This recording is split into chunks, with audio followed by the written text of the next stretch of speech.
we're back in the garden today. We're going to be planting out all of our seeds, and I have a little helper with me. My friend is here, and we're going to do each bed individually, and then we'll show you how to plant the seeds directly in the ground. All right, so here's our seeds.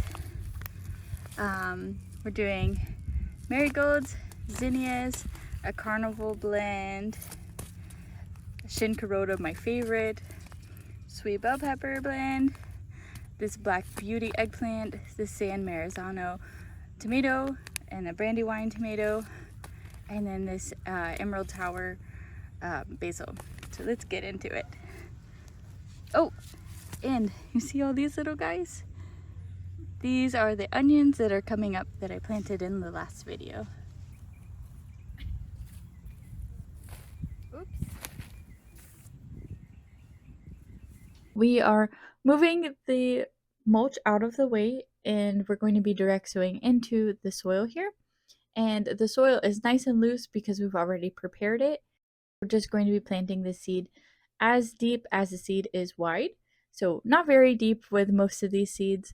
And so we're just lightly covering it up, but we don't want to have the mulch over top of the seed while it's germinating, because it may be too difficult for the seedling to pop through. Once the seedlings are about 2 weeks old, then we will come back and add a little bit more mulch to the beds to recover up the soil that we have exposed. We're going to be planting the sweet bell pepper. Let me open it up.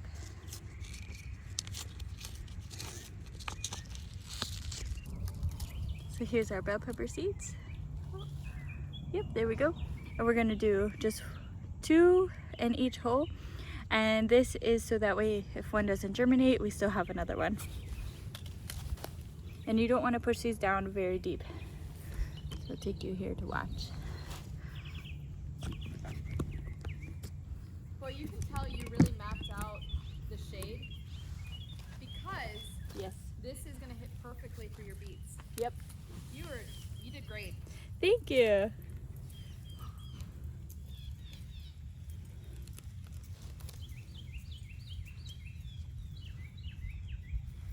And that's it.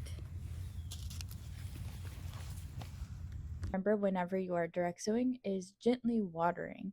We want to water the soil gently to settle the soil and encourage germination, but avoid overwatering so we don't flood them out. So go ahead and go to the store and get started plants if this is your first time gardening. If you're too afraid to start by direct seeding, but I promise you, it's not as difficult as it sounds.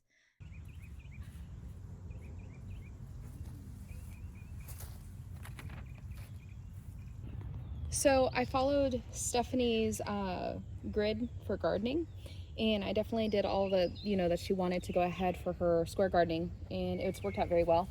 I did learn from more experienced gardeners, and I'm still experimenting with this, and I'm hoping that it does work through their knowledge and their wisdom. I went ahead and planted 3 seeds of beets per hole, but I went ahead and I planted them diagonally because you can actually fit more into your space by diagonally versus just going ahead and putting them straight across, because you'd actually have to go a little bit further out versus right, next to each other essentially. So hopefully this will work out and we'll be able to get more of a yield here in Stephanie's garden. Perfect. And then what did you do here? I These planted 2 seeds each. Yep, cosmos, Yep.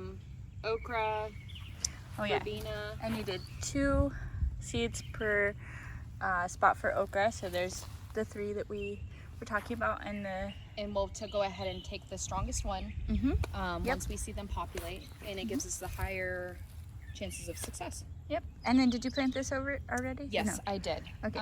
So that was the verbena. Oh yeah, that's right. Hopefully I'm pronouncing that right. And I don't know. I say it really southern, like verbena. So I just sprinkled it on it, and the rule of thumb is how big the seed is the depth that you want to do on them. Yep. And That's that great. has always been true for me. Perfect.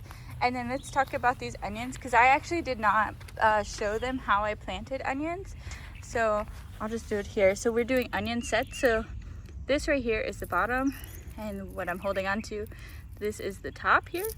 And so you want it about finger depth. And were you gonna start it like right here? Yeah, Yeah, Okay. roughly.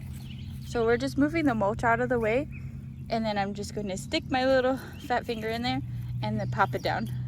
And then we're just going to lightly cover it. And that's how you would plant these onion sets.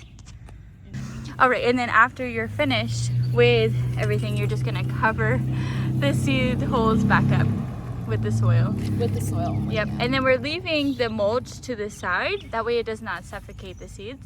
And so after they're about a few weeks old, then we'll come back through with some mulch and cover it up. This is editing Stephanie here. I apologize for how long it has taken me to get this video out to you. Most of the videos from whenever I was planting got corrupted, and then just anything technology related broke except for my hard drive crashing. So a lot of the videos, a lot of the sound bites, everything was corrupted, so I do not have that footage for you. If you do have specific questions, please pop them down in the comments. I would love to answer them for you. I did plant these seeds with one of my friends, and we did that back at the very beginning of March, so we're about 3 weeks behind now. So I do apologize. They have started coming up, and I've had lots of feedback from it, from the community members just walking by, looking at it, and letting me know. And so it is doing really great. I do probably need to succession sow a little bit, but in our next video, I'll show you everything that I've done so far in that garden. And I hope that you're enjoying this series as much as I am. Thank you so much for watching. I'll see you on the next one. Bye bye.